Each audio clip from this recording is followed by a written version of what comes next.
परी की जादुई फ्रॉक। बहुत समय पहले की बात है। एक गांव में अनीता नाम की एक भिखारन रहा करती थी।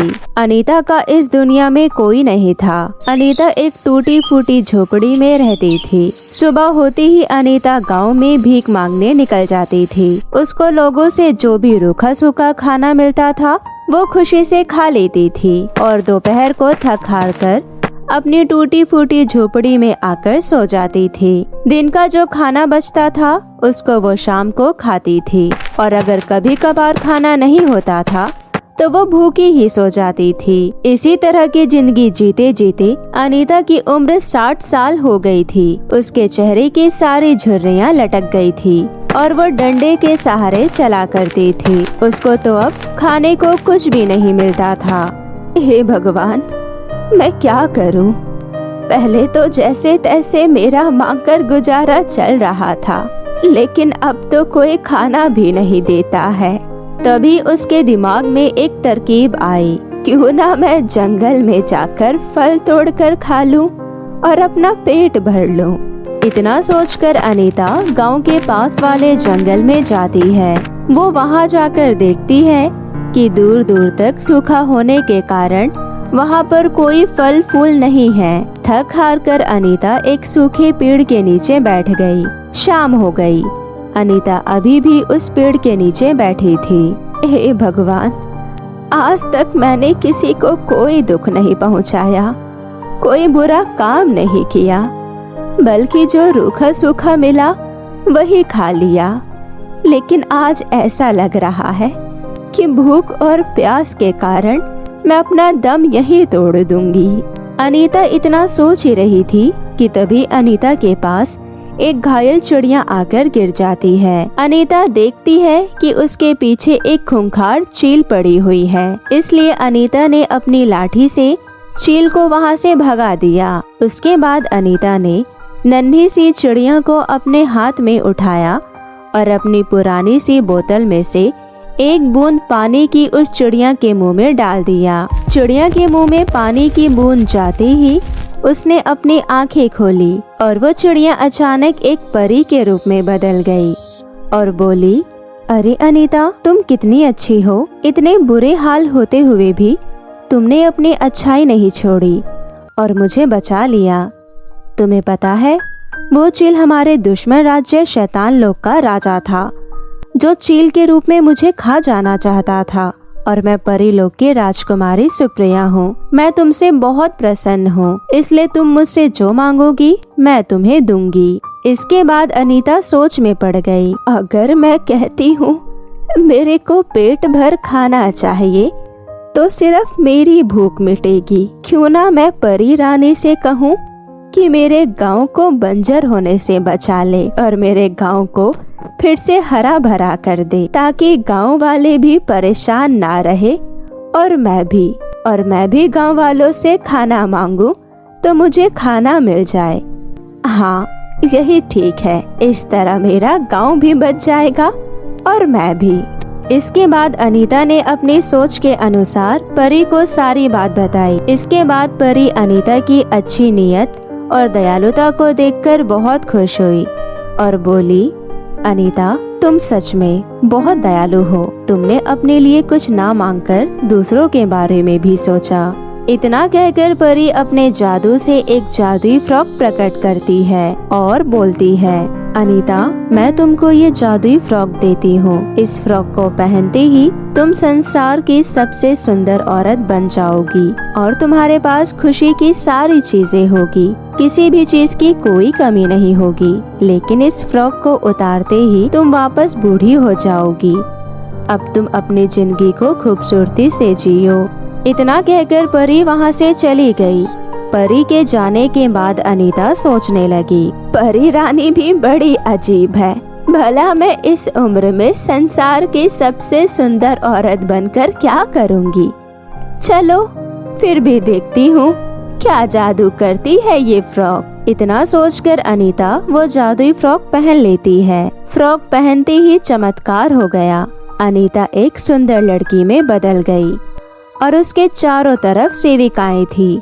जो उसकी सुरक्षा करने के लिए थी। अनीता पूरी तरह से बदल चुकी थी। अब अनीता भूल चुकी थी कि वो एक 60 साल की भिखारिन बुढ़िया है। थोड़ी देर बाद वो अपनी टूटी फूटी झोपड़ी की तरफ चल पड़ी। जैसे ही अनीता अपनी टूटी फूटी झोपड़ी के पास पहुंचती है तो वो देखती है कि उसकी टूटी फूटी झोपड़ी एक आलीशान महल में बदल चुकी है और महल के बाहर बहुत सारे लोग भी खड़े हुए हैं।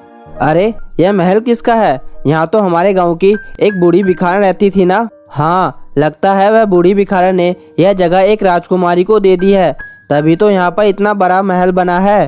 उस दिन से अनीता अपने आलीशान महल में रहने लगी। उसकी सुंदरता के चर्चे दूर दूर तक फैल गए थे और गांव में रहने वाले सभी पुरुष अनीता से विवाह करने के लिए उत्सुक हो गए। लेकिन अनीता हमेशा विवाह करने से इनकार कर देती थी। और फिर एक दिन किसी नगर के राजा गणेश सिंह के बेटे राजकुमार अनुज ने अनीता के सामने शादी का प्रस्ताव रखा, जिस प्रस्ताव को अनीता मना नहीं कर पाई और अनीता का विवाह राजकुमार अनुज से हो गया। विवाह होने के बाद अनीता को डर था कि किसी को पता न चल जाए कि वो गांव की बूढ़ी भिखारन है। अगर किसी को पता चल गया कि मैं गांव की बूढ़ी भिखारन हूँ तो मुझे बहुत बड़ी सजा मिलेगी। लेकिन हो भी क्या सकता था, विवाह हो चुका था और अनीता रानी की तरह महल में रहा करती थी। अनीता अपनी जादुई फ्रॉक सिर्फ नहाते समय ही उतारती थी और उसने अपनी सभी दासियों को ये आदेश दे रखा था कि जब मैं स्नान कर रही हूँ तो दूर दूर तक कोई भी इंसान मेरे स्नान की जगह पर ना आए और अगर कोई उस समय वहाँ पर आ गया तो उसको सीधा मृत्यु दंड मिलेगा। दासियों को अनीता की ये बात समझ नहीं आई, लेकिन दासियां अनीता के कहने पर ही सब काम करती थी। लेकिन एक दिन महल में एक बच्ची खेल रही थी। वो बच्ची खेलते खेलते अनीता के स्नान वाली जगह पर पहुंच जाती है। छोटी बच्ची को अनीता की जादुई फ्रॉक दिखाई दे देती है।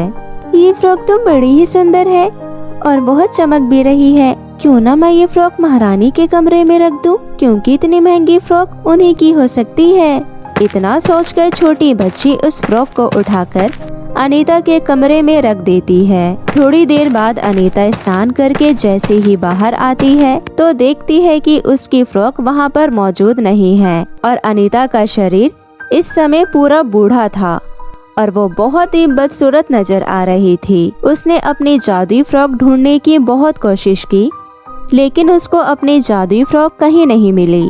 इसलिए वो मजबूरन अपने कमरे में ऐसे ही बदसूरत रूप में आ गई। अनीता देखती है कि वो फ्रॉक उसके कमरे में ही रखी है।